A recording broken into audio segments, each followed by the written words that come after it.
ಗೌರವಾರ್ಥವಾಗಿ ನಮ್ಮ ಅಸ್ಕಿಸ್ತರು ಈ ಧ್ವಜಾರೋಹಣ ಕಾರ್ಯವನ್ನು ನೆರವೇರಿಸಬೇಕಂತ ಕೇಳಿಕೊಳ್ತೀನಿ. ಈ ಕೇಸರಿ ಬಿಳಿ ಹಸಿರು ನಿನ್ನೆದೆಯ ಪ್ರತಿ ಉಸಿರು ಅಜರಾಮರ ಹೆಸರು ಹೇ ನಿನಗೆ ಸಾಟಿ ಯಾರೋ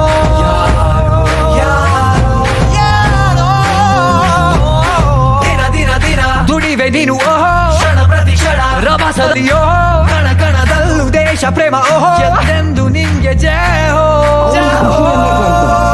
ಹೀಗಾಗಿ ನನಗೆ ಈ ಸಿಕ್ಕಂಥ ಅವಕಾಶ ನನ್ನ ಭಾಗ್ಯ ಅಂತ ಅಂದ್ಕೊಳ್ತಾ ಎಲ್ರಿಗೂ ಕೂಡ ನೆರೆದಿರುವಂಥ ಸಮಸ್ತ ಜನರಿಗೆ ಇನ್ನೊಮ್ಮೆ ಅಭಿನಂದನೆಗಳನ್ನು ಸಲ್ಲಿಸ್ತಾ ನಾನು ಎರಡು ಮಾತುಗಳನ್ನು ಮುಗಿಸ್ತೇನೆ.